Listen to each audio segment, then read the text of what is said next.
How to Stop Feeling Like a Failure. You picked up this book for a reason, and that reason is not because you are broken. It is because you have been carrying a heavy word called failure for too long. That word has been sitting on your chest like a pile of bricks. Every mistake you made got added to the pile. Every time things did not go as planned, another brick landed on top.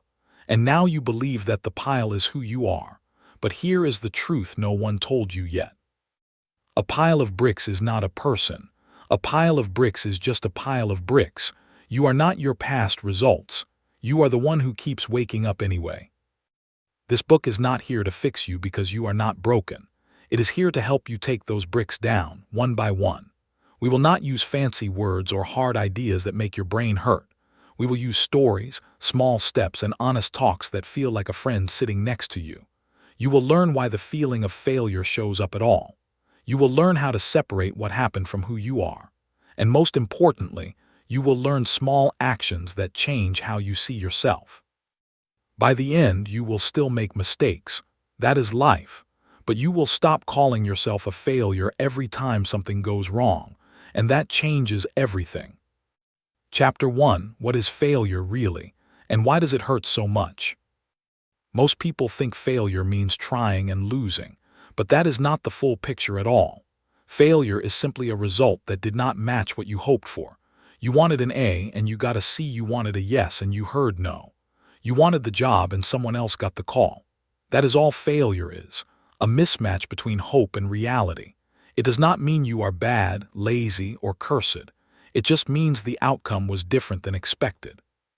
But somewhere along the way, we started treating that mismatch like a crime. Why does it hurt so much when things do not go our way? Your brain is wired to notice danger first. Thousands of years ago, that kept you alive from tigers and storms. Today, your brain treats a failed test like a tiger. It sounds silly, but your body does not know the difference. Your heart beats faster, your stomach drops. Your mind starts yelling, "See, you messed up again." That physical feeling is real, but the story attached to it is often fake. You feel pain not because you failed, but because you told yourself a scary story about what that failure means. The story usually sounds something like this: if I failed, then I am a failure. But think about that sentence for 1 second. Does a soccer player miss one shot and become a loser forever? Does a chef burn one meal and stop being a cook? Of course not. But when you miss your own shot, you use a different rule for yourself. You use the cruel rule. The one that says one mistake defines your whole life. That rule is not fair and it is not true. It is just a habit your brain learned from old disappointments. Here is where it gets interesting. Failure only hurts as much as the meaning you give it. If you tell yourself, "This proves I am worthless," it will hurt like a knife. But if you tell yourself, "This proves I tried something hard," the pain turns into something else. It becomes information. A low grade tells you what to study more. A rejected job application tells you where to improve. A broken relationship tells you what you truly need. Failure is not a judge. Failure is a messenger. And messengers are not here to destroy you. They are here to hand you a letter and leave. Most people never learn to read the letter. They just scream at the messenger instead. That is why the same failure feeling keeps coming back again and again. You never stop to ask, what is this actually trying to teach me? You just feel bad, hide, and hope it goes away. But feelings do not leave when you ignore them. They get louder. That is why this chapter is the most important one in the whole book. Because once you understand what failure really is, you stop being scared of it. You start being curious about it. And curiosity kills fear every single time. So here is your first small win of this book. Repeat this sentence out loud or in your head. Failure is not who I am. Failure is a result I did not want. Say it 3 times. Feel how different it lands compared to your old story. You are not trying to pretend failure does not exist. That would be silly. You are just putting it in the right box. The box labeled results, not the box labeled me. From this moment on, every time you feel that old familiar sting, remind yourself, a mismatch is not a murder. A wrong turn is not a wrecked life. You are still here. And being here means you are still learning. Chapter 2: Real Failure versus Fake Failure, and How to Stop Calling Yourself One. Now that we know what failure actually means, let us talk about the difference between real failure and fake failure. Real failure is very rare and it looks nothing like what you think. Real failure happens when you stop trying completely, when you close the book and never open it again, when you quit learning, quit growing, and quit showing up for yourself. That is the only true failure there is, not trying at all, because if you are still trying, you have not failed yet. You are just in the middle of a process that is not finished. Fake failure is everything else. Fake failure is missing a goal but learning something new. Fake failure is applying for 10 jobs and hearing no 9 times. Fake failure is starting a diet, eating cake, and then continuing the diet anyway. Fake failure is trying a new hobby and being bad at it for months. Notice how none of those examples involve giving up. They involve stumbling, falling, and getting back up. That is not failure. That is called being a human who is alive. But your brain has been trained to call every stumble a disaster. That training came from somewhere. Maybe from parents who wanted you perfect. Maybe from a school that only gave gold stars to the winner. Here is how you stop calling yourself a failure starting today. First, you separate the action from the person. You did not finish the project on time. That is an action. That is not your whole identity. You forgot to call your friend back. That is an action. That is not proof you are a bad person. Every time you catch yourself saying, "I am a failure," stop and change the sentence to, "I did something that did not work." Feel the difference. One sentence locks you in a cage. The other sentence leaves the door wide open. Keep the door open. You deserve to walk in and out without a life sentence. Second, you start asking yourself a new question when things go wrong. Do not ask, "What is wrong with me?" That question has no good answer. It only leads to shame and hiding. Instead, ask, "What can I learn from this one event?" That question turns your brain into a detective instead of a judge. A detective looks for clues. A judge just points a finger and says guilty. You do not need more fingers pointing at you. You need more clues to help you move forward. So practice that new question every single time something feels like a failure. Write it on your phone if you have to. Third, you build a small wall between your feelings and your identity. Feelings are visitors. They come, they stay for a while, and then they leave. You are the house, not the visitor. Right now you have been treating every feeling like it owns the house. I feel like a failure, so I must be one. That is not how houses and visitors work. A rainy day does not mean your house is a swimming pool. A sad feeling does not mean your life is ruined. So when the failure feeling knocks on your door, you can say, "I see you, but you do not live here." That small sentence will save you more times than you can count. The truth is that real failure is actually hard to achieve. You almost have to work at it. You have to stop trying, stop learning, and stop caring all at once. That is not you. You picked up this book. That means you are trying. You read this far. That means you care. You are searching for answers. That means you have not given up. So you have already failed at being a failure. Congratulations. You are officially bad at being bad. And that is the best news you will get all day. Now let us spend the rest of this book learning how to feel as good as you already are. Chapter 3. Step 1. Name the feeling without judging it. The first real step to stop feeling like a failure is to stop fighting your feelings. Most people do the opposite. They feel something bad and immediately try to push it away. They say, "I should not feel this way." They say, "Why am I so weak?" They say, "Other people would handle this better." All of that fighting makes the feeling grow bigger. Have you ever tried to push a beach ball underwater? The harder you push, the faster it shoots back up. Your feelings work exactly the same way. So step 1 is simple but strange. Stop fighting and start numbing. Numbing a feeling sounds too easy to work, but science proves it does work. When you put a word to what you feel, your brain calms down. It is like giving a crying baby a name instead of just hearing noise. So the next time you feel that heavy failure feeling, pause for 5 seconds. Say out loud or in your head, "I notice I am feeling ashamed right now." Or, "I notice I am feeling embarrassed about what happened." Or, "I notice I am feeling scared that people will judge me." You are not saying the feeling is true. You are just saying the feeling is there. That small act of numbing pulls you out of the storm. The magic happens when you add one more word. Without judging, you name the feeling and then you do not call it bad or stupid. You do not say, "I should not feel this." You just let it sit there like a cloud in the sky. Clouds do not ask permission to appear. They just float by. Some clouds are dark and heavy. Some clouds are light and fluffy. But no cloud has ever been arrested for being the wrong kind of cloud. Your feelings are the same. They are allowed to exist without you going to jail for having them. So practice saying, "I feel frustrated," and that is allowed. Here is a fun exercise to try today. Draw a small circle on a piece of paper and write inside it, "Feelings are visitors." Hang it on your fridge or keep it in your phone. Every time a bad feeling shows up, look at that circle and remind yourself that visitors leave. They always leave. No feeling has ever stayed forever. Not sadness, not anger, not fear, and not the feeling of being a failure. They all come and go like buses at a station. Your job is not to chase the bus or fight the bus. Your job is to watch the bus arrive and watch it drive away. That is all. One of the biggest mistakes people make is thinking they need to feel good before they can act. They wait for motivation to magically appear. They wait for confidence to knock on the door. But confidence does not work that way.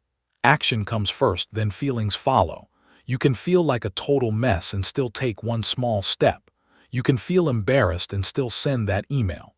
You can feel scared and still show up to that meeting. Numbing your feeling does not mean you have to solve it. It just means you stop pretending it is not there. And when you stop pretending, you free up energy to move. So your homework for this chapter is simple but powerful. The next time something goes wrong, name one feeling without judging it. Say, "I feel disappointed." That is it. No extra sentences, no arguing with yourself. Just name it and let it be. Then take one tiny action afterward, like drinking water or standing up. You will notice something strange happens. The feeling loses its sharp edges. It stops screaming and starts whispering.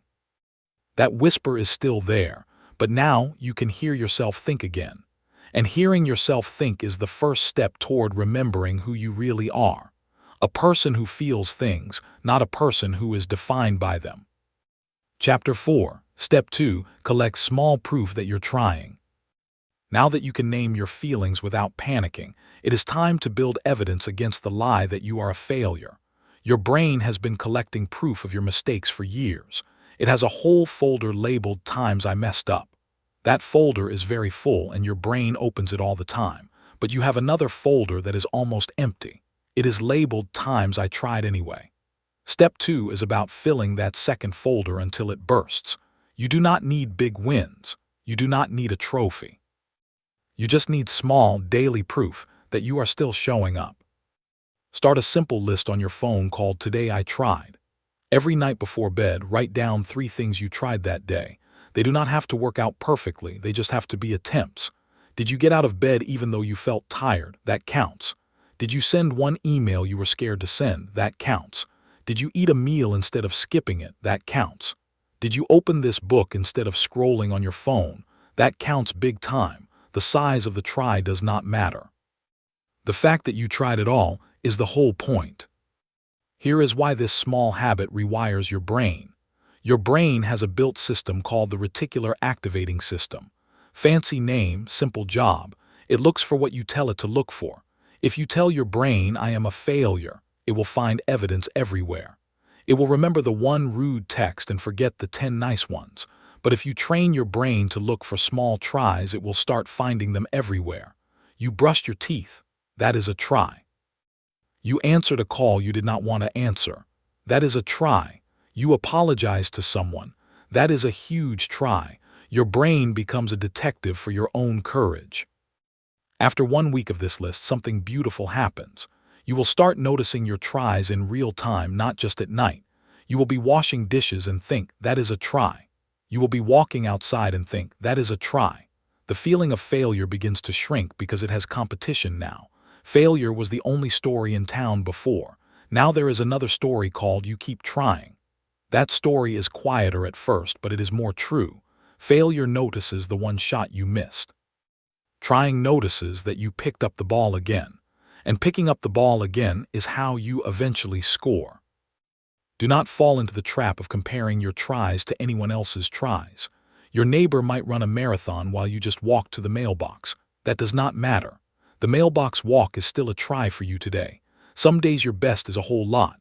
Some days your best is just not quitting. Both of those are worthy of being written down. There is no prize for having the biggest try. The prize is that you stop feeling like a failure because you have proof that you are not one. Proof is powerful. Lies cannot survive in the same room as proof. So tonight, before you close your eyes, open a new note. Write the date and then write 3 things you tried. If you cannot think of 3, write 1. That one is still a win. Do this for 14 days without missing a single night. By day 14, you will have 42 pieces of proof that you are not a failure. 42 times you showed up. 42 times you tried. That is not a failure. That is a person who keeps going even when it is hard. And that person deserves to feel proud, not ashamed. Keep collecting. Your folder is growing, and the old folder is starting to look very small and very old. Chapter 5, Step 3, Rewrite your inner script. You have a voice inside your head that talks to you all day long. That voice has opinions about everything you do. It comments on your work, your body, your past, and your future. For many people, that voice sounds like a mean coach who never stops yelling. It says things like, "You always mess up." It says, "You are behind everyone else." It says, "See, you failed again just like always." That voice is not the truth. That voice is just an old script that got recorded a long time ago. And the good news is that scripts can be rewritten. You are the writer now, not just the listener. The first step to rewriting your inner script is to catch the mean sentences as they happen. Most people do not even notice the voice. They just feel bad and do not know why. So for one full day, carry a small notebook or use your phone. Every time you notice a mean self-talk sentence, write it down. Do not judge it. Do not try to stop it. Just write it like a scientist collecting data. You are so stupid for forgetting that. Write it down. You will never get this right. Write it down. By the end of the day, you will have a list of the lies your brain has been telling you. That list is your old script. Now comes the fun part. Take each mean sentence and rewrite it into a kind but true sentence. Do not make it fake positive like "I am perfect." That will not work because your brain will not believe it. Make it honest and gentle instead. If the old script says, "You always mess up," rewrite it to, "I sometimes mess up and so does every human." If the old script says, "You are so behind," rewrite it to, "I am on my own path and my path does not look like anyone else's." If the old script says, "You failed again," rewrite it to, "I tried something that did not work and now I have more information." Practice saying your new sentences out loud when you are alone. Say them in the car. Say them in the shower. Say them while you make breakfast. Your brain learns through repetition just like a muscle. The old script got strong because you repeated it thousands of times. The new script will get strong the same way. At first it will feel fake and weird. That is normal. Keep going anyway. After a few weeks, the new sentences will start to feel natural. They will show up on their own before the old ones do. That is when you know the rewrite is working. Here is a trick that makes the rewrite happen faster. Every time you hear the mean voice, imagine it coming from a cartoon villain with a squeaky voice. Picture a grumpy worm wearing a tiny hat. Picture an angry mosquito buzzing in your ear. That might sound silly, but silliness is your secret weapon. You cannot take a mean voice seriously if it sounds like a worm. Laughing at the voice takes away its power. The voice wants you to feel small and scared. Laughter is the opposite of small and scared. So make the voice ridiculous in your mind. Then replace it with your kind, new sentence. You are not trying to silence your inner voice forever. That would be impossible. You are just giving it a new job. Instead of being a critic who throws stones, it can become a coach who gives tips. A good coach says, "That did not work, but here is what we can try next." A good coach does not call you names or compare you to others. So teach your inner voice to be a good coach. Give it the new sentences you wrote. Repeat them until they stick. You have lived with the old script for years. Give yourself at least a few weeks to learn the new one. Be patient. Be consistent. And every time you catch a mean sentence, smile a little. You just caught a lie. And catching lies is the first step to freedom. Chapter 6. Step 4. Build your failed but learned list. Most people look at their past mistakes and feel nothing but shame. They try to bury those memories in a deep hole and never look at them again. But burying shame does not make it disappear. It just grows roots underground and poisons everything above. Step 4 is the opposite of burying. Step 4 is digging up your so-called failures and turning them into gold. You are going to build a list called Failed But Learned. This list will take every embarrassing, painful, disappointing moment of your past and show you what it taught you. By the end, you will see your life as a school, not a crime scene. Take out a piece of paper or open a new document. Write the title at the top, Failed But Learned. Then draw 2 columns. On the left side, write what I call a failure. On the right side, write what it actually taught me. Now start writing. Think back to the earliest thing you remember feeling ashamed about. Maybe you failed a test in 3rd grade. Write that on the left. On the right, write what it taught you. Maybe it taught you that you need to ask for help when you are stuck. Maybe it taught you that one test does not decide your future. Keep going through every major failure you can remember. You will be surprised by how much wisdom comes out of this exercise. That job you did not get. It taught you what kind of work you do not want. That relationship that ended badly. It taught you what you will not accept next time. That money you wasted. It taught you to be more careful with your spending. That embarrassing moment in front of people. It taught you that people forget most things after a week. Every single item on your left column has a gift hiding inside it. You just never stopped to look for the gift. You were too busy feeling bad, but the gift was always there, waiting for you to open it. Here is the emotional magic of this list. As you write, your brain starts to see your past differently. The shame loses its grip because shame cannot hold onto a lesson. Shame wants you to stay stuck. Lessons want you to move forward. When you turn a failure into a lesson, you take away shame's favorite toy. Shame has nothing to play with anymore. All that is left is a fact. Something happened and you learned from it. That is not a failure story. That is a growth story. And growth stories feel completely different in your body. They feel like a door opening, not a door slamming shut. Keep adding to this list for the rest of your life. Every time something new goes wrong, add it to the left column as soon as you can. Then force yourself to find at least one lesson for the right column. Do not skip this step. Do not say, nothing good came from this. There is always something, always. Even if the lesson is simply, now I know I am stronger than I thought. Even if the lesson is, now I know who my real friends are. Even if the lesson is, now I know what I do not want. Those are all valuable lessons. They are not nothing. They are the building blocks of a wiser person. Read your Failed But Learned list once a month. Read it on days when you feel like a failure again. You will see page after page of things that once felt like disasters.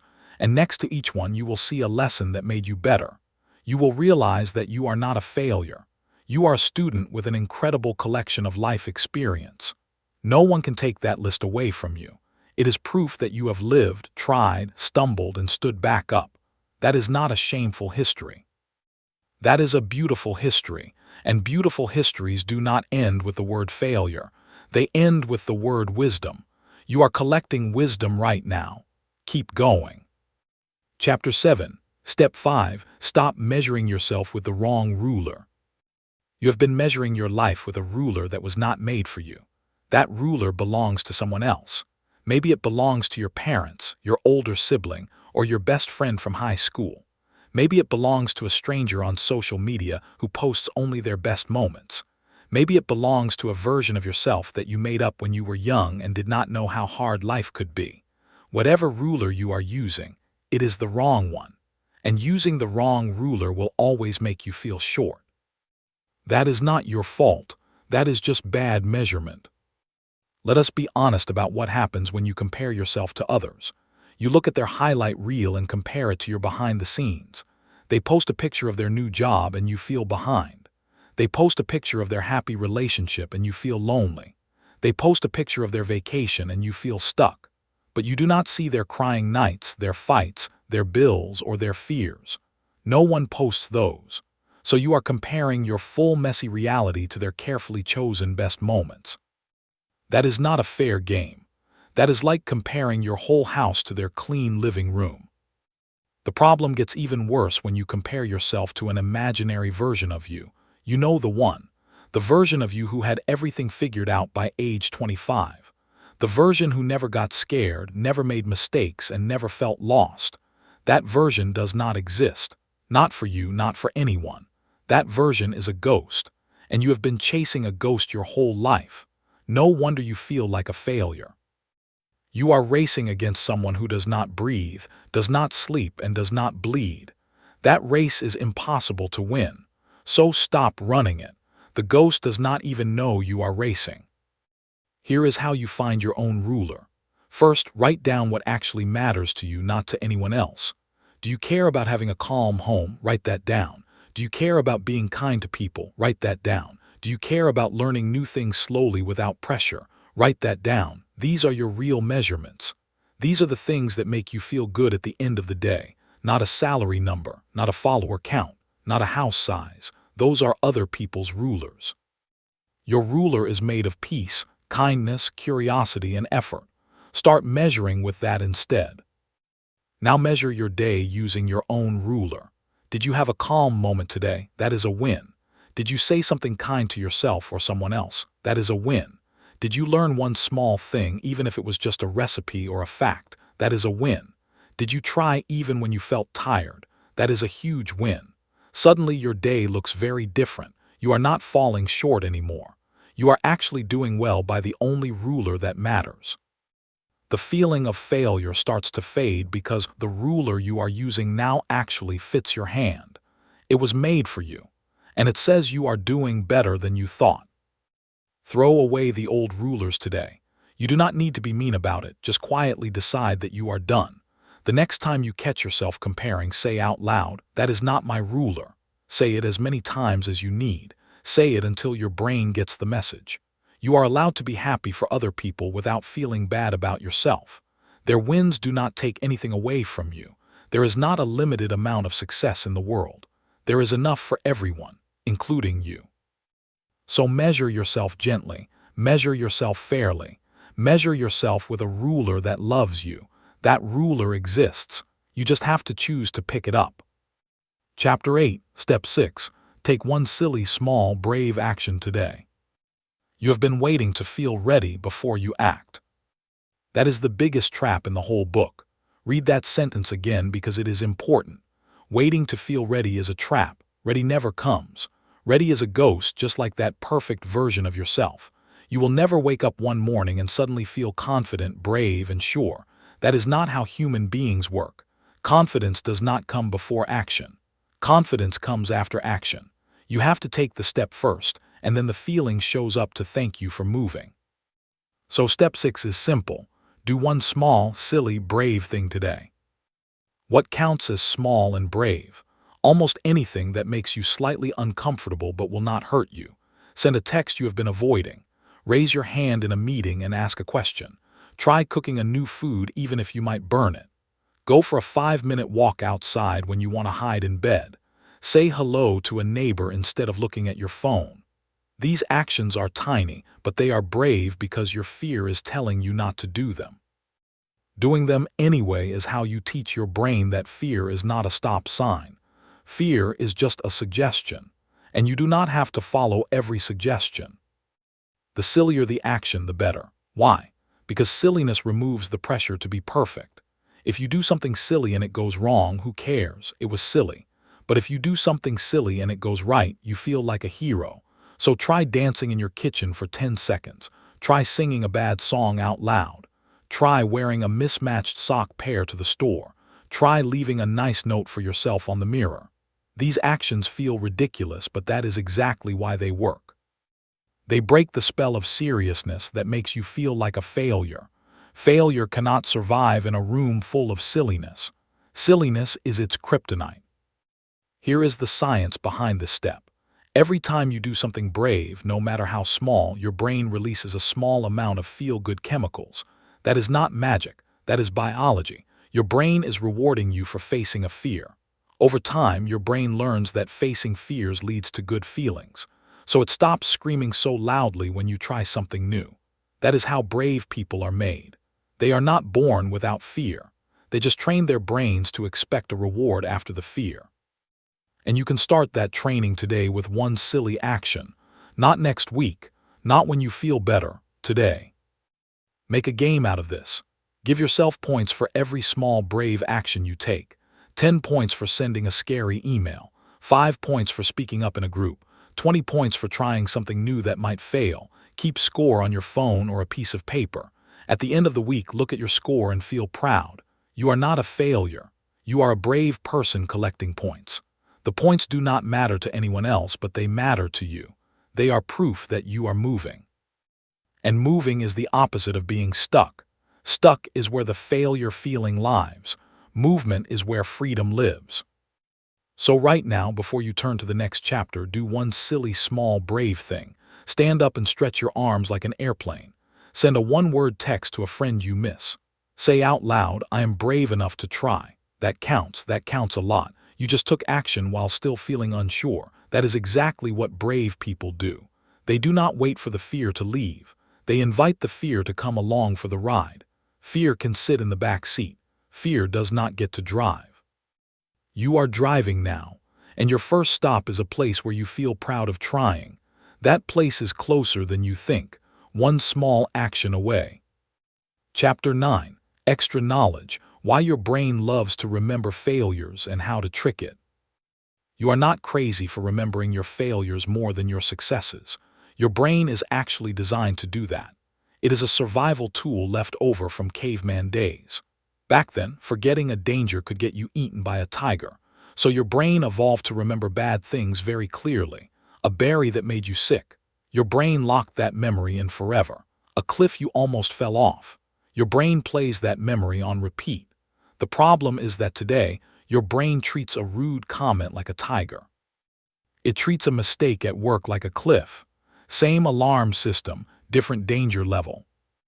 This built-in bias is called negativity bias by scientists. It means your brain pays more attention to negative events than positive ones. One bad email can ruin your whole morning, but 10 nice emails might not even register. That is not your fault. That is your ancient brain trying to protect you. But here is the problem. Your ancient brain does not know that you are not being hunted anymore.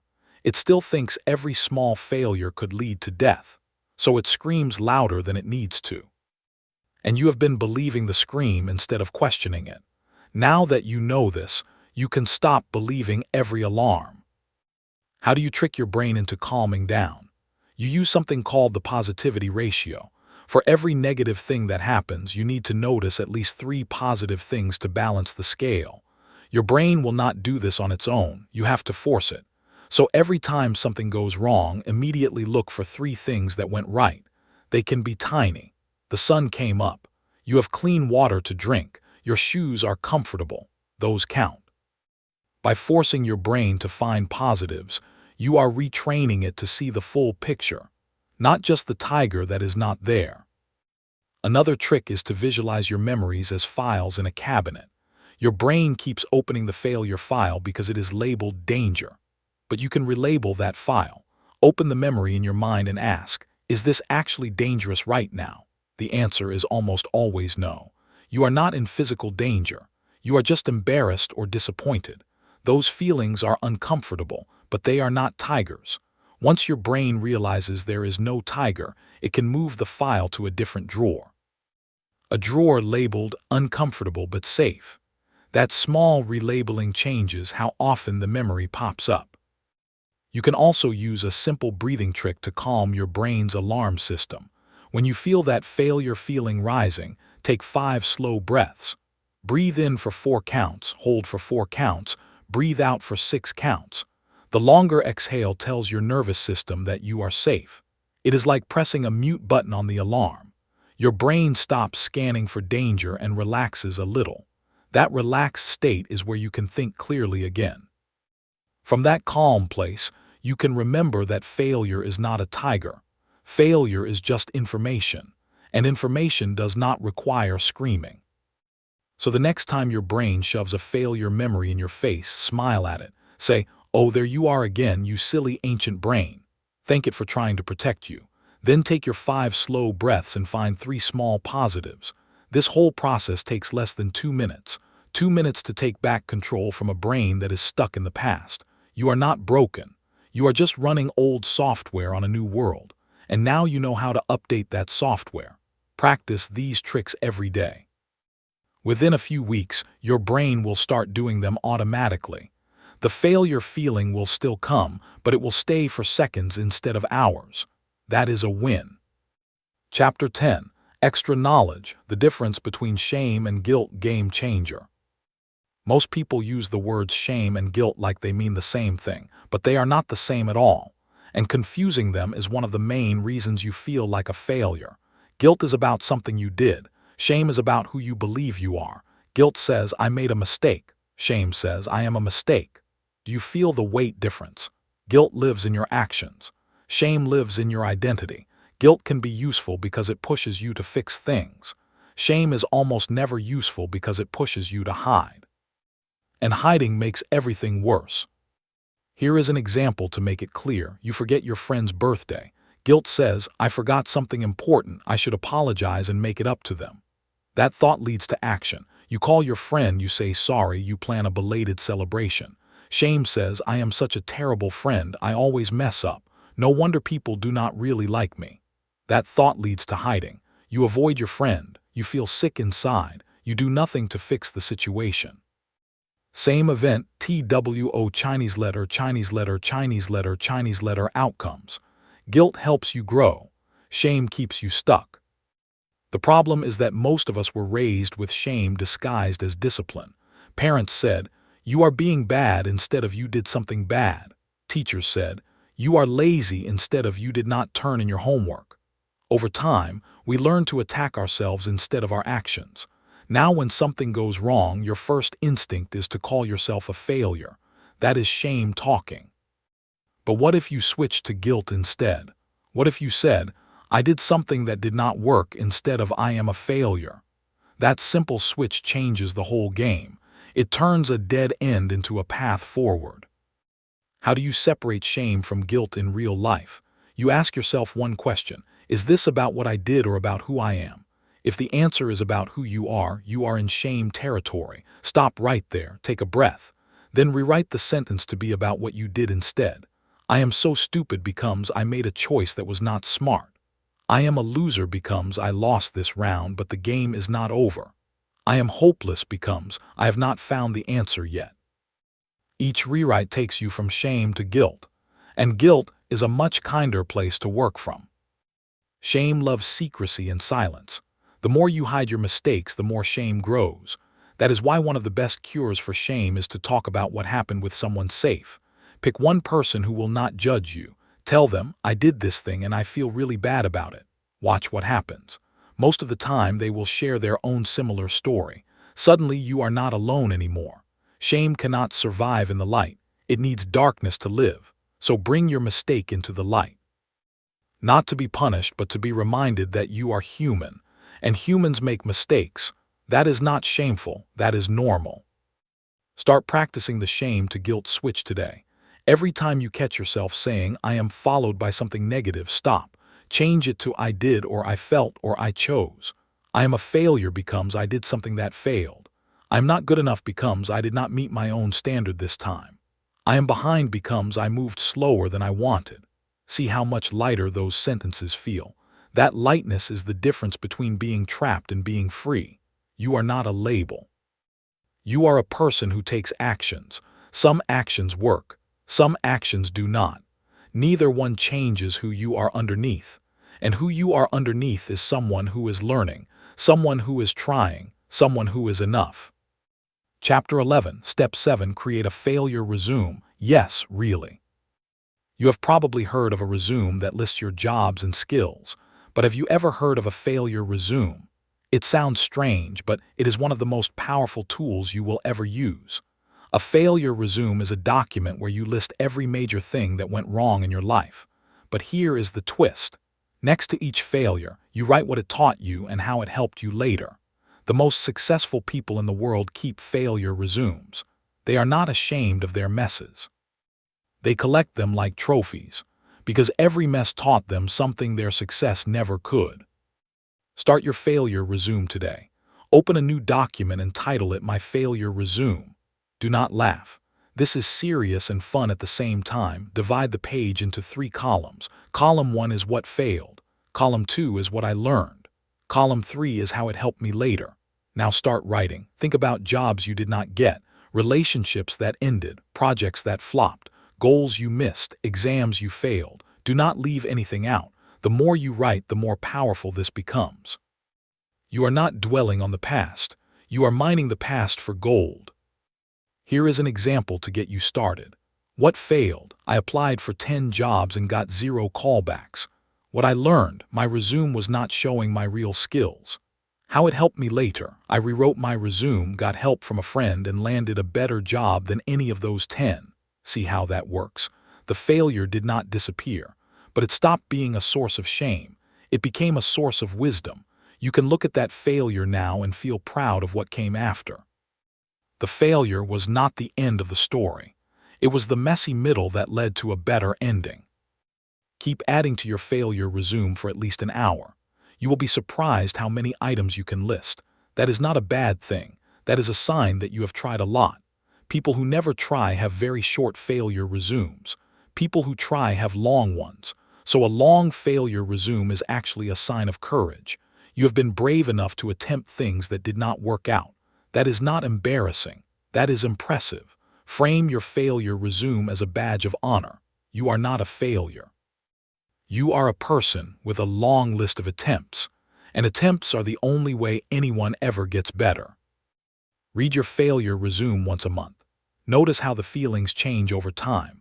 The first time you read it, you might feel a little sad or embarrassed. That is normal. But by the 3rd or 4th time, you will start to feel something else. Pride. You will look at each item and see how far you have come. You will see lessons that made you smarter. You will see struggles that made you stronger. You will see that not a single failure on that list destroyed you. You are still here, still trying, still growing. That is not a failure resume. That is a survival resume, and surviving is winning. Share your failure resume with one trusted person if you feel brave enough. You will be shocked by how they react. They will probably say, I have a list like that too. They might even show you theirs. Suddenly you are not alone in your mess. You are part of a club of humans who try and fail and try again. That club includes every successful person you have ever admired. Every single one of them has a failure resume longer than yours. They just do not talk about it much. But now you know the secret. Failure resumes are not shameful. They are proof that you are alive. And being alive means you get to keep adding to your resume. That is not a curse. That is a gift. Chapter 12. Step 8. Find your still standing evidence. When you feel like a failure, you forget how much you have already survived. Your brain erases the hard times you made it through. It only shows you the current problem, not the past victories. Step 8 is about reminding your brain of the truth. You are still standing. Whatever has happened to you, you did not collapse. You did not disappear. You are here, reading this book, still breathing, still hopping. That is not nothing. That is everything. And you need to collect evidence of your own strength, the same way you collected evidence of your tries. Take out a piece of paper or open a new note. Write the title Still Standing Evidence. Now think back to the hardest moments of your life. Maybe you lost someone you loved. Maybe you went through a terrible breakup. Maybe you got fired or failed a class. Maybe you felt completely alone for a long time. Write each of those hard moments down. Then next to each one, write, but I am still here. That sentence is not cheesy. That sentence is the truth. You walked through that fire and you came out the other side. You may have scars, but scars are not weaknesses. Scars are proof that you healed. Here is why this exercise works. Your brain has a part called the hippocampus that stores memories. When you are in a hard moment, your brain stores that memory with a lot of fear. Later, when you remember that moment, your brain plays back the fear as if it is happening now. But when you add the sentence, I am still here, you are giving your brain a new ending. The memory now includes the fact that you survived. That changes how your brain files the memory. It goes from danger to danger that I survived. And surviving danger makes you feel strong, not weak. So write your evidence and reread it often. You can also find still standing evidence in your daily life. Look around your room. You are standing. Look at your body. It has carried you through every single day of your life. That is incredible. Think about the last time you cried. You stopped crying and kept going. That is strength. Think about the last time you felt hopeless. You did not stay hopeless forever. The feeling passed. That is resilience. You have more evidence of standing than you realize. You just have been ignoring it because standing feels normal. But normal is not boring. Normal is miraculous when you remember how many things tried to knock you down. Make a habit of finding one piece of still standing evidence every morning. When you wake up, before you check your phone, say out loud one hard thing you survived. I survived losing that job. I survived that awful year of school. I survived being rejected by someone I loved. Then say, and I am still here. That takes 10 seconds, but those 10 seconds set the tone for your whole day. You start the day as a survivor, not a victim. A survivor feels capable. A victim feels helpless. You have a choice every morning which one to be. Choose survivor. The evidence is already there, you just have to speak it. The next time you feel like a failure, open your still standing list. Read every single item out loud.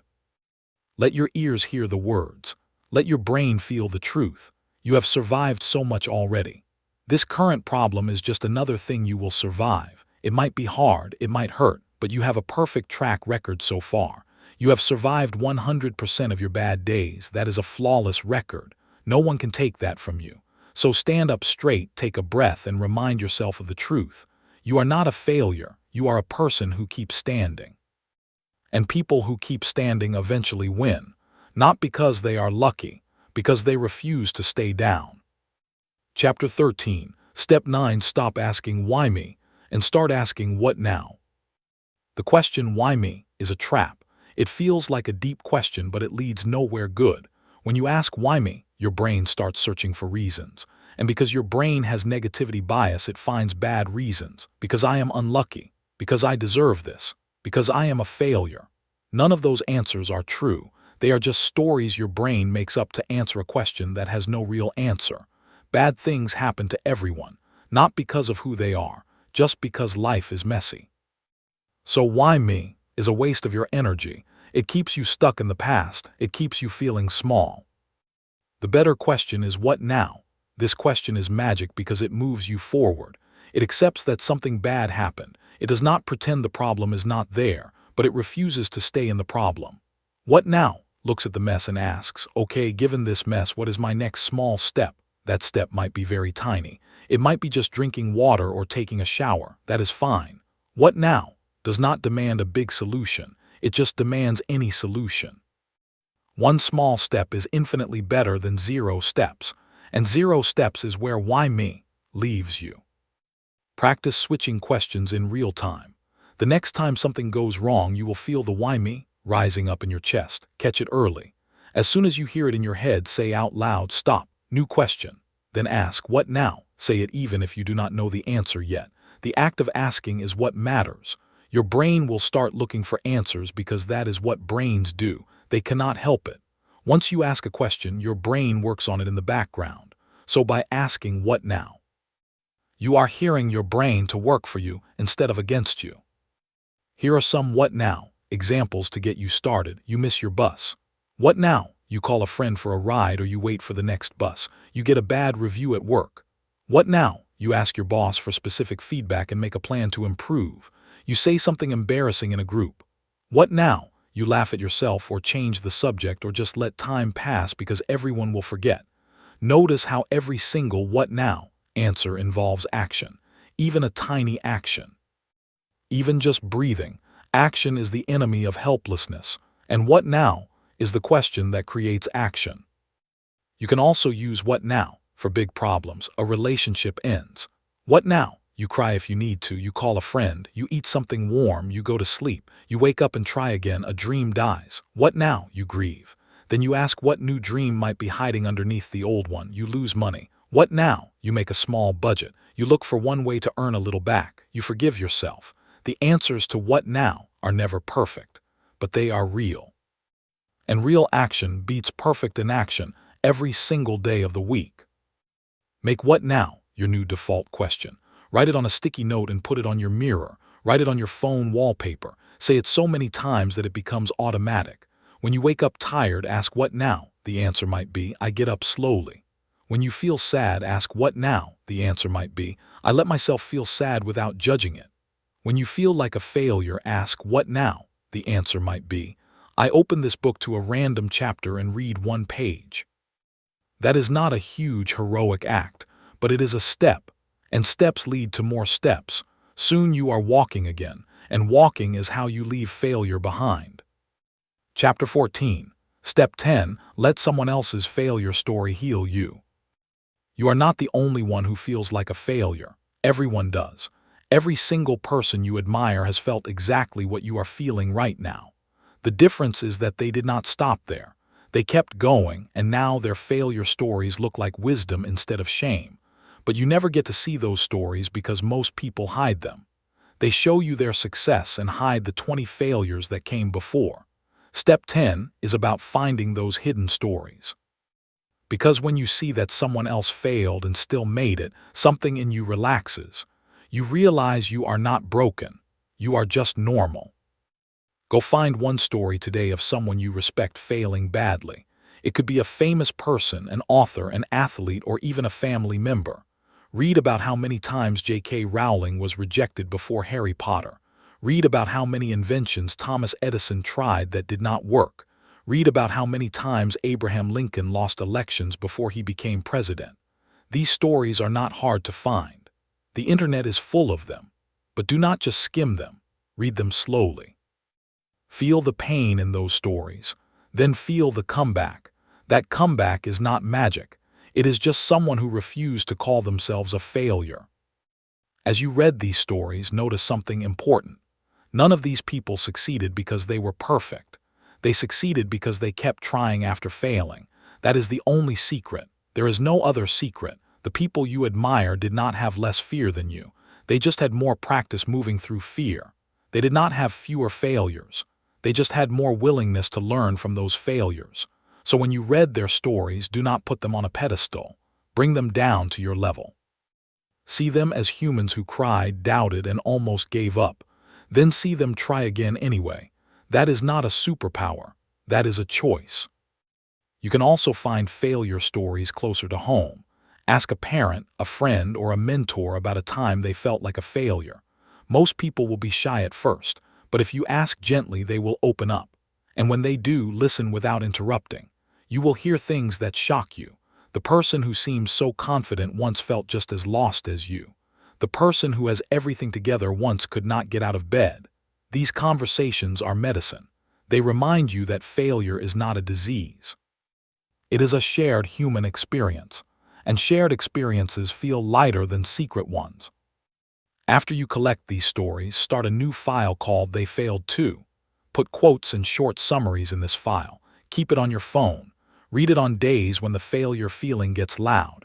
Read it before job interviews. Read it before difficult conversations. Read it whenever you need to remember that you are in good company. The greatest people in history have the longest lists of failures. That is not a coincidence. You cannot do great things without failing at things along the way. Failure is not the opposite of success. Failure is a part of success, a necessary part, a beautiful part.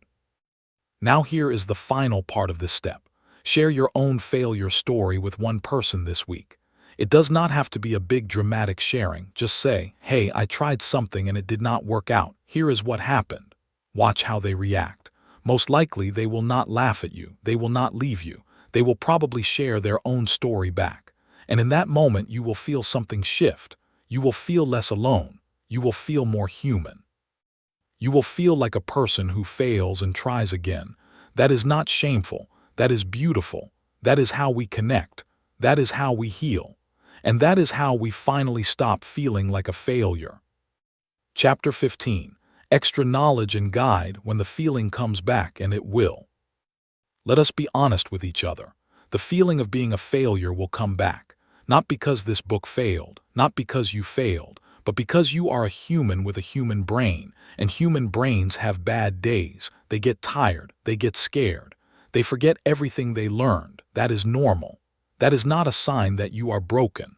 That is a sign that you are alive. So this final chapter is not about making the feeling go away forever. That is impossible. This chapter is about what to do when the feeling comes back. Think of it as your emergency guide, your fire extinguisher, your map for the storm. Here is your first rescue tool, the 5-second rule. When you feel the failure feeling rising, count backward from 5, 5, 4, 3, 2, 1. Then immediately do one physical action. Stand up, splash water on your face, clap your hands. The counting interrupts your brain's panic loop. The physical action resets your body. This whole thing takes 5 seconds. It sounds too simple, but try it 5 times before you decide if it works. The counting works because your brain cannot panic and count at the same time. The action works because moving changes your chemistry. So the next time the feeling hits, do not argue with it. Just count and move. Your second rescue tool is the 3 questions emergency check. When you feel like a failure, ask yourself 3 questions. Question 1. Am I in physical danger right now? The answer is almost always no. Question 2. Will this matter in 5 years? The answer is almost always no. Question 3. What is one tiny thing I can do right now? The answer could be as small as breathing or drinking water. These 3 questions take 30 seconds, but they pull you out of the spiral and back into reality. The spiral is loud and scary. Reality is usually quieter and safer. Choose reality. Reality is where your feet are. Your third rescue tool is the 5-minute rule. Tell yourself you are allowed to feel like a failure for 5 minutes. Set a timer. For 5 minutes, complain, cry, say mean things to yourself, do whatever. But when the timer goes off, you stop. You stand up. You say, time is up. Now I act. This rule works because feelings do not like deadlines. When you give a feeling permission to exist for a limited time, it often leaves early. It is like telling a crying child they can cry for 2 more minutes and then it is time to play. The child usually stops before the 2 minutes are up. Try it. You will be surprised. Your fourth rescue tool is the 1-sentence reminder. Write this sentence on a card and keep it in your wallet or phone. I'm not what happened, I am what I do next. When the failure feeling comes, read that sentence out loud 3 times. Read it slowly. Let each word land. I am not what happened. That means your past mistake is not your identity. I am what I do next. That means your next action is who you are right now. And your next action can be anything. A breath, a step, a page. A call, that sentence is your anchor. When the storm is loud, hold the anchor. It will not stop the storm, but it will stop you from drifting away. Your final rescue tool is this whole book. You do not have to remember every chapter. Just remember that you have tools now. You have the failure resume. You have the what now question. You have the small wins list. You have the shame versus guilt switch. You have the still standing evidence. You have the failure stories of others. These tools are yours forever. The feeling will come back. That is guaranteed. But now you are not helpless. Now you have a toolbox. And every time the feeling comes, you can open the toolbox and pick one tool, just one. That is enough. You do not need to be perfect. You just need to be prepared, and now you are. So when the feeling comes, smile a little. Say, I know you, and I know what to do with you now. Then pick your tool and keep going. You have got this. Conclusion. You will feel like a failure again, and that's okay. Here's what to do then. So here we are at the end of this book, but really this is just the beginning for you. You have learned that failure is not a person you become, but a result you did not want. You have learned that real failure is giving up, not falling down. You have collected tools like numbing feelings, collecting small wins, rewriting your inner script, and building a failure resume. You know the difference between shame and guilt now, and you know how to ask, what now, instead of why me. You have proof that you are still standing, and you have stories of others who failed and still made it. You are not the same person who opened this book. You are someone who now knows that feelings are visitors, not owners, and that changes everything. The feeling of being a failure will visit you again. That is not a threat. That is just life. But when it comes, you will not panic like you used to. You will open your toolbox and pick one small tool. You will count backward from 5 and take a physical action. You will ask yourself 3 questions and realize you are safe. You will set a timer for 5 minutes and then get up. You will read your one-sentence reminder and remember who you really are. You will open this book to any chapter and find a friend waiting for you. And most of all, you will remember that you are not what happened. You are what you do next, so go ahead. Do the next thing. Even if it is small, even if it is silly, even if it scares you, you are ready. You have always been ready. You just did not know it until now. Now you do. Now go live your life, messes and all. You are not a failure. You are a human who keeps going. And that is the most beautiful thing there is.